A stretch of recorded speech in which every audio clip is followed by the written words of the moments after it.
प्रभु अगर आपका शादी रुक्मिणी के साथ में हो जाती है तो आपका जीवन सुख में ही बीतेगा। भगवान ने पूरी बातें पढ़ी है। सुदेव ब्राह्मण का आतिथ्य सत्कार सब कुछ किया। ब्राह्मण देव ने कहा महाराज मैं जाऊं। बोले अब कहाँ जाते हो पंडित जी, गोधूली बेला होने जा रही है, अपने साथ ही चलते। भगवान ने सायरन बजाई और दारू सारथी रथ को सजाकर तुरंत ले आया।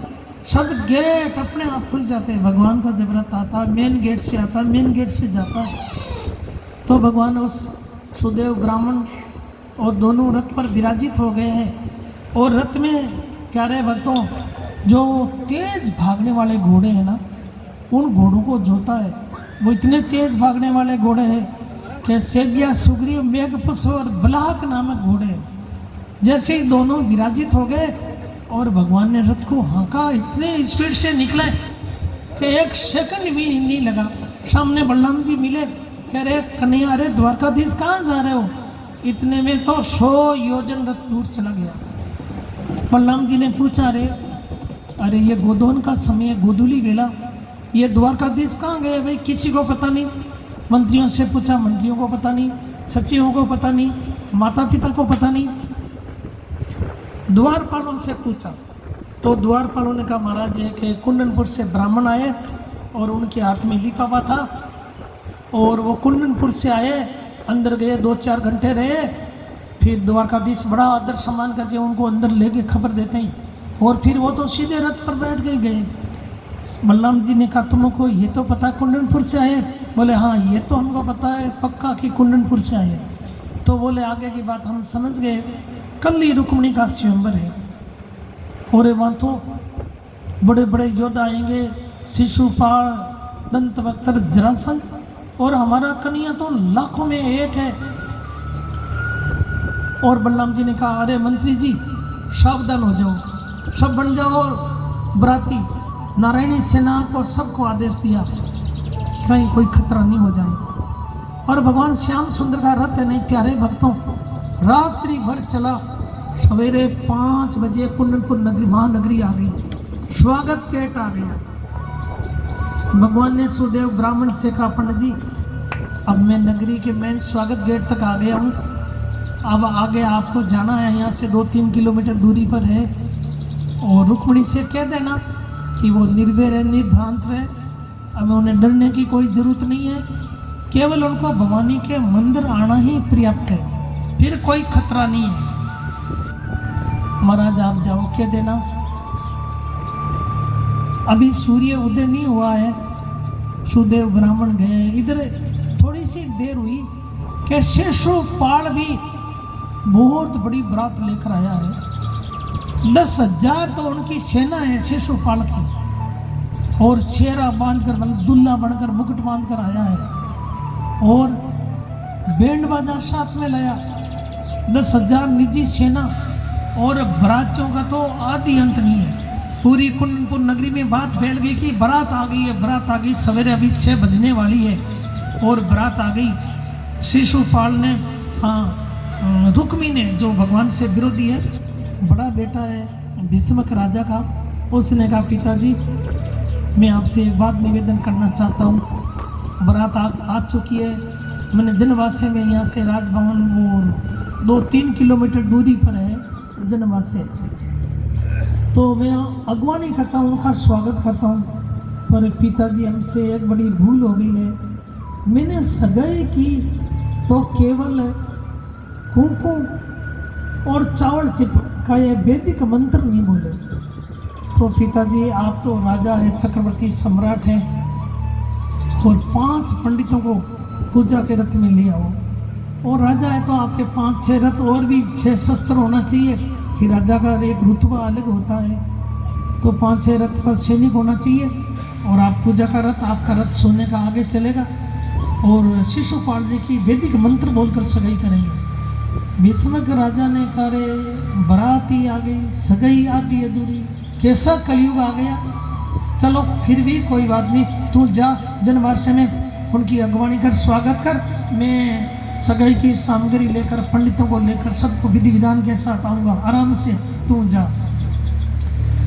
इधर रुक्मिणी है ना, रुक्मणी के तो बेचारी के एक एक पल युग के समान बीत रहा है। होल्ला तो हो गया कि शिशुपाल व्रत लेकर आ गया, पर पंडित का गुरु जी का पता नहीं है सुदेव ब्राह्मण पहुँचे हैं कि नहीं पहुँचे हैं, अभी कोई अता पता नहीं है। एक एक पल युग के समान बीत रहा है। रुक्मणी राजभवन में ऊपर चढ़ी छत पर, जाकर देखूं तो सही क्या ब्राह्मण का क्या हुआ ये ही नहीं अभी तक। ऊपर चढ़ देखा तो ब्राह्मण के हाथ में एक डंडा ले रखा है, ब्राह्मण तो नाचता ही आ रहा है। रुक्मणी समझ गई कि अगर द्वारकाधीश साथ में नहीं आते तो ब्राह्मण उदास हो जाता।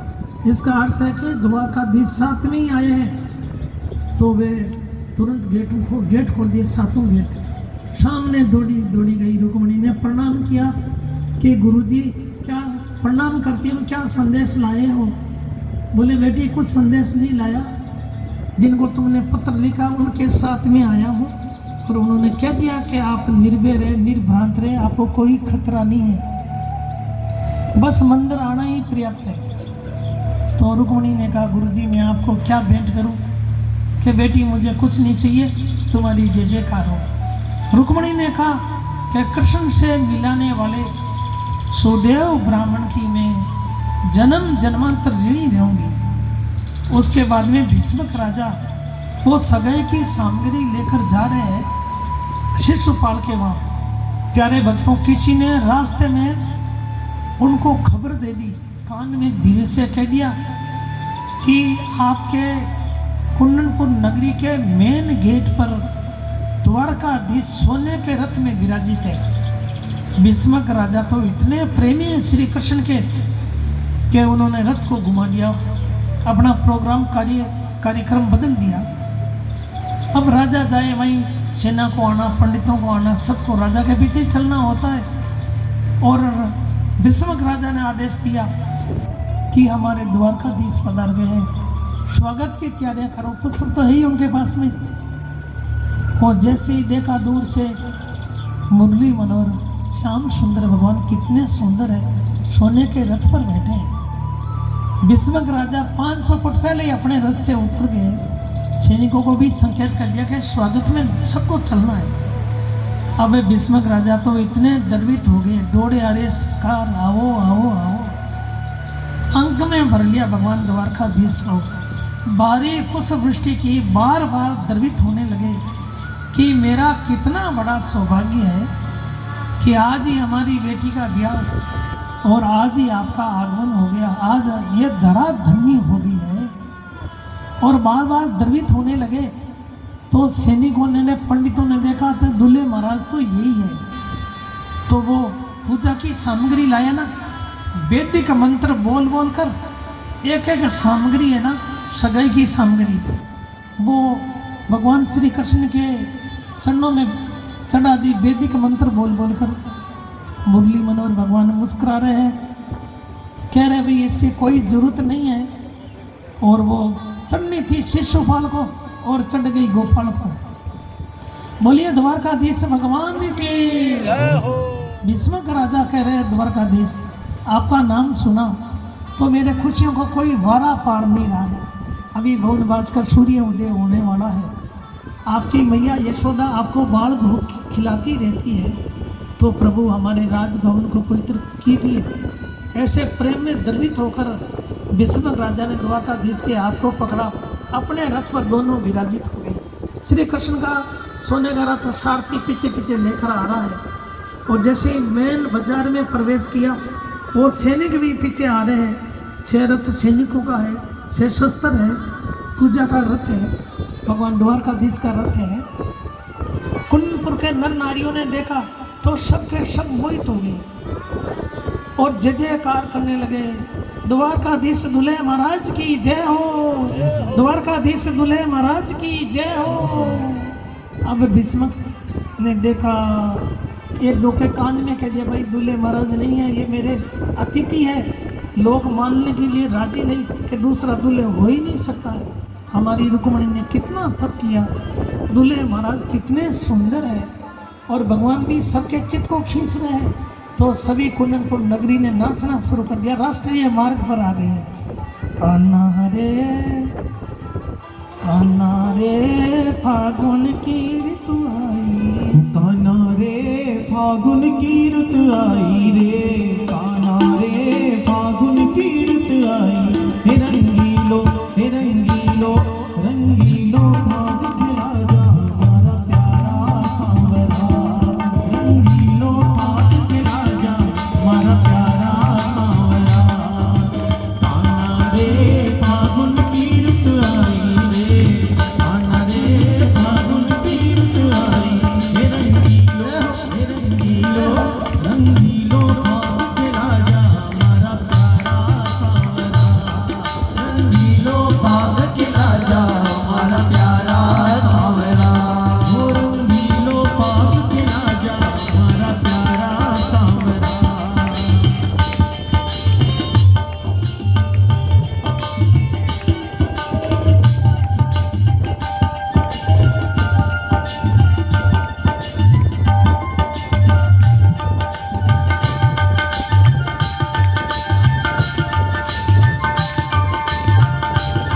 जय हो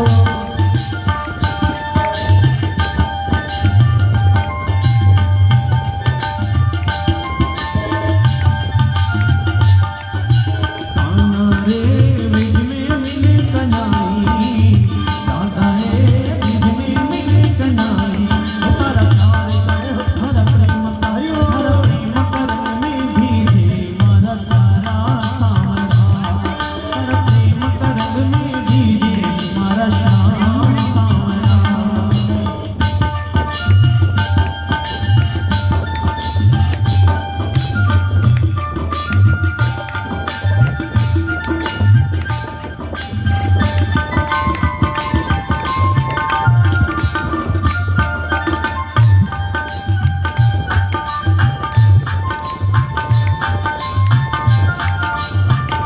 जय हो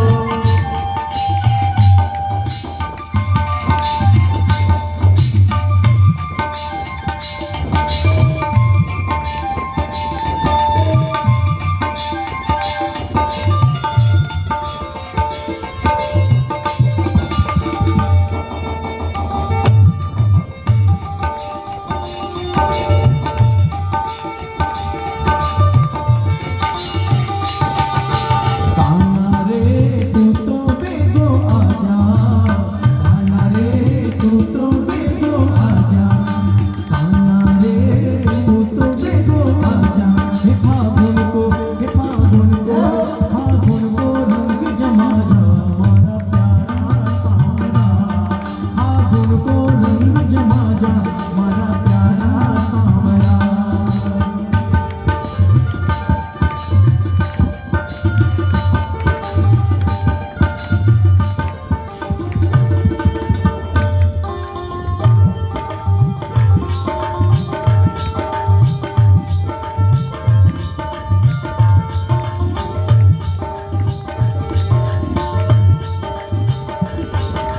सखियों हे आपा ब्रिज में चाला, सखियों हे आपा ब्रिज में चाला।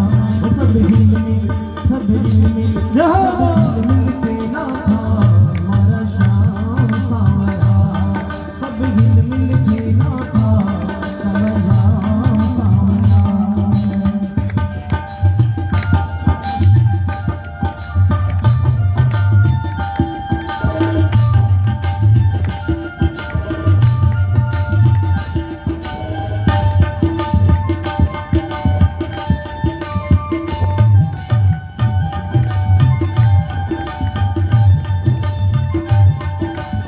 कान्हा रे ऐसी बंसी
बोलिए बाला कृष्ण लाल की, जय हो द्वारकाधीश की, जय हो रुक्मणी रमण भगवान की, जय जय श्री राधे श्याम।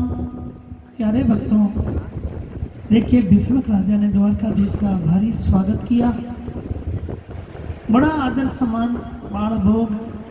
भीष्मक राजा को भी पता है कि मेरा बेटा रुक्मी बड़ा खतरनाक है, जनवासी में गया हुआ है, शिशुपाल के पाल के स्वागत में, वो आएगा तो भी ठीक नहीं है, तो उससे पहले विदाई दे दूं। और भगवान अंतर्यामी है, भगवान ने कहा राजन आपने कोई मुझे न्योता तो दिया नहीं, मैं वैसे ही आ गया। आपके प्रेम को देखकर मुझे बहुत जल्दी है, मैंने किसी को बताया भी नहीं, कहा भी नहीं मैंने, मेरे साय काल तक अगर मैं नहीं पहुंचूंगा, राम राम राम। आगे खुशी पर बेटा, कोई खुशी दे दो। बोलिए भागवत भगवान की, यहाँ खुशी पर बैठे। हमारे बीच में मिर्दा परिवार, वो अपने बसंती देवी जी खिलाड़ी है, बुर्जी चेयरमैन सब परिवार के, जोरदार ताली के साथ में सुस्वागत है। और हमारे कथा के बीच में एक श्रोता, कितने घनिष्ठ कितने पक्के श्रोता है कि 4 घंटे होने जा रहे हैं, यहाँ की नहीं खोल रहे। वो कौन है? वो HL मीना साबित है कि ऐसे कथा सुनिया करो एक आसन से। बोलिए भागवत भगवान की। मीना साहब जी भी जोरदार ताली के साथ में स्वागत। तो प्यारे भक्तों, भगवान ने कहा मैं आज सायंकाल तक नहीं पहुंचूंगा द्वारका, तो मेरे बड़े भैया वो बड़े नाराज होंगे, इसलिए आप अनुमति दें। तो अनुमति मिल गई। बोले अब तो आपको कृपा करनी। बोले नहीं, अब तो अखंड कृपा बरसती रहेगी। और भगवान तुरंत वो भवानी के मंदिर गए हैं प्यारे भक्तों। और इधर एक घटना और घटी है कि किसी ने, गुप्तचर ने जरासंध के कान में कह दिया कि आप शिशुपाल जी को दूल्हा बनाकर आए हो, सेरा बांध कर लाए हो, 10,000 सेना आपके निजी है, बैंड बाजा लेकर आए हो। आप तो हकीकत है, पर वे काला काला मुरली वाला है ना, वे कुंदनपुर में आया है, तो भूली से कुंदनपुर के नर नारियों ने की जय जयकार कर रहे हैं पूरे, द्वारकाधीश की जय हो, द्वारकाधीश की जय हो। जरासंध ने सुना तो उनका दिमाग खराब हो गया कि हमने परमेश्वर पहाड़ को जला दिया, क्या वो कृष्ण भूत बनकर आ गया? शिशुपाल से करे, शिशुपाल सुन ले कान खोल कर, वे अगर काला काला मुरली वाला आ गया है तो वे बड़ा खतरनाक है, तो तेरे को सावधान हो रहना पड़ेगा। शिशुपाल बोला कि आप तो तिल का ताड़ बना रहे हो। अरे वे गंवार गवाला, मेरा क्या बिगड़ेगा? जरासंध ने कहा वे गंवार गवाला नहीं है, बड़ा खतरनाक है, तेरे जैसे ही मैं उनको गंवार गवाला ही समझ रहा था, पर मेरे को 17 बार पराजित किया है, वे गंवार गवाला नहीं है। शिशुपाल से शंकित हो गया, डर गया। उसने तुरंत रुक्मी को बुलाया कि मैं सेरा बांध कर आया हूँ, बैंड बाजा लेकर आया हूँ, तुमने मेरे तिलक किया है तो जल्दी से करो ना, अपनी बहन की शादी करो। रुक्मी बोला आप इतने क्यों घबराते हो? अरे अभी कहाँ शादी है, सूर्य उदय हुआ है, अभी हमारी बहन स्नान करेगी, स्नान करने के बाद में तुलसी पूजन करेगी, तुलसी की परिक्रमा, तुलसी की आरती करेगी, फिर सखियों के साथ पार्वती पूजन को जाएगी। अरे फेरे का समय तो गोधूली में है। शिशुपाल एकदम घबरा गया कि तुम्हें गोधूली दिखाई दे रही है, मुझे लगता धूल फैली उठ जाएगी। वो काला काला मुरली वाला आया हुआ है, तुम्हारी बहन ने अगर उनको देख लिया तो ये विवाह बिगड़ेगा। रुक्मी बोला मैंने अपने हाथों से चावल और कुमकुम चिपकाया, कैसे बिगड़ेगा? नहीं बिगड़ेगा, मेरी व्यवस्था देखना आप। तो बोले एक काम करो, तुम रुक्मिणी को भवानी के मंदिर मत ले जाओ, अंबिका देवी की मूर्ति उखाड़ कर राजभवन में लाओ, यही पूजा करो। बोले नहीं ऐसा नहीं हो सकता है, मेरी बहन तो वहीं जाएगी मंदिर में भवानी के, पर आप मेरी व्यवस्था तो देखें। देखो मेरी बहन जाएगी ना, 8 लाइन है, बड़ा ये पर्यटक स्थल है, तो हमारे भी करोड़ों अतिथि तो हमारे राजभवन में रुके हुए हैं, वो सभी राजकुमार राष्ट्रीय मार्ग से जाएंगे। रुक्मिणी 10,000 सखियों के साथ में जाएगी और हाथियों का घेरा, लाइन से 3 किलोमीटर तक हाथियों का घेरा, ऊंटों का घेरा, हर हाथी पर 3-3 सैनिक सशस्त्र, हर ऊंट पर 2-2 सैनिक, हर रथ पर 10-10 सैनिक सशस्त्र दोनों तरफ। और रुक्मिणी 10,000 सखियों के साथ में जाएगी। किसी को यह पता ही नहीं चलेगा कि रुक्मिणी कौन सी है। शिशुपाल ने व्यवस्था देखी तो उनको ढांढस बंधा, धीरज आया कि इतनी कड़ी सुरक्षा है, तब तो कोई खतरा नहीं है। वो जनवासी में निर्भय हो गया। इधर रुक्मिणी की माँ सुदमती ने कहा, बेटिया आज तेरा विवाह है, तुम जल्दी से स्नान कर लो, तुलसी पूजन कर लो, सखियों को याद कर लो, फिर मंदिर जाना है। रुक्मिणी ने झटपट स्नान किया और तुलसी पूजन किया, तुलसी की आरती की, परिक्रमा की, सखियों को याद किया और पूजा की सामग्री तैयार की। सुदमती ने अपनी माँ को प्रणाम किया और रवाना होती बेला एक बार और माँ को प्रणाम किया, 2 बार प्रणाम किया। इसका अर्थ यह है कि रुक्मिणी कह रही है कि आपकी बिटिया फिर लौटकर राजभवन में नहीं आने वाली है, वो आगे द्वारका ही जाने वाली है। तो 2 बार माँ को प्रणाम किया। सखियाँ मंगल गीत गाती हुई प्यारे भक्तों वे भवानी के मंदिर में पहुंची है। हमें मंदिर में भी देखती है तो देखो कितनी मंदिर में भारी व्यवस्था है। मंदिर में क्या करोड़ों तो राजकुमार विषम राजा ने कितनी बड़ी व्यवस्था की है। रुक्मिणी ने 16 प्रकार से माता पार्वती का पूजन किया है और वे निवेदन कर रही है कि हे अम्बा, मैं गणपति और शंकर जी का सुमन करते हुए मैं आपको प्रणाम करती हूँ। हे मातेश्वरी, हे महारुद्राणी, हे कात्यायनी, हे महायोगिनी, एकमात्र स्वामिनी, मुझे तो एक ही वरदान दे दो कि श्याम सुंदर मयूर मुकुट वे मुझे पति के रूप में मिले। मूर्ति मुस्कुराई, बोले नहीं माता जी ऐसे नहीं, प्रकट होकर। तब पार्वती जी प्रकट हो गई है। प्रकट होकर देखिए पुष्पों की माला मानो कि रुक्मिणी के गले में पहना दी है और बोली, रुक्मिणी जी ब्रह्मा अवतार में भी आपने हमारा पूजन किया था, आप उस समय सीता रूप में थी, आप तो साक्षात महालक्ष्मी है और भगवान श्री कृष्ण वैकुंठादि पति नारायण है। आप लक्ष्मी और नारायण का नित्य संबंध है, आप तो हमारी पूजा करके हमारा मान बढ़ा रही है, आप तो साक्षात लक्ष्मी है, आपका तो नित्य संबंध है। उसके बाद में माता जी आशीर्वाद देकर रुक्मिणी को और सबके सामने सखियों के सामने थोड़ी थोड़ी पुष्पवृष्टि करती हुई मंद मंद स्मित होती हुई माता जी अपनी प्रतिमा में प्रवेश कर गई है। रुक्मिणी ने देखिए बोले सखियाँ अपने भवानी की परिक्रमा करते हैं, माता पार्वती की परिक्रमा की है। परिक्रमा के बाद बोले अपने थोड़ा ध्यान करते हैं, वो ध्यान में विराजित हो गई है रुक्मिणी जी। और श्री कृष्ण का रथ है ना, वो 10,000 सेनों का घेरा है। पिछले गेट से भगवान सोने के रथ को अंदर घुसा रहे, लाइन तोड़ रहे हैं। एक सैनिक ने कहा कि आपको किससे मिलना है, आप सेना का घेरा तोड़ रहे हैं। इतने में बोलिए भक्तवत्सल भगवान की विराज, आपको किससे मिलना है। तभी एक सैनिक बोला कि अरे इनके गले का हार देखो, माणक मोती हीरे पने जड़ित है। एक बोला हार क्या देखो, इनकी चरण पादुका देखो, ये भी सोने की है, हीरों के झुमके लटक रहे। एक बोला भैया ये तो कोई बहुत बड़ा राजकुमार है। तब एक बोला अरे ये क्या देखते हो, इनका मयूर मुकुट देखो, अरबों से भी ज़्यादा है। एक कहता भैया ये मुस्कुराता कितना सुंदर है, मुस्कुराता तो गुलाब के पुष्प खिल रहे हैं, बोलते तो ये अमृत की वर्षा हो रही है। एक कहता भैया इसकी फेंट है, नहीं फेंट में मुरली खोस रखी है, ये बजती होगी तो कितनी सुंदर बजती होगी। 10,000 सैनिक मोहित हो गए, वो नाचना शुरू कर दिया। तेरा किसने किया, तेरा किसने किया श्रृंगार सांवरे हो, तेरा किसने किया श्रृंगार सांवरे, लगे दूल्हा सा सुंदर दिलदार सांवरे, लगे दूल्हा सा सुंदर दिलदार सांवरे,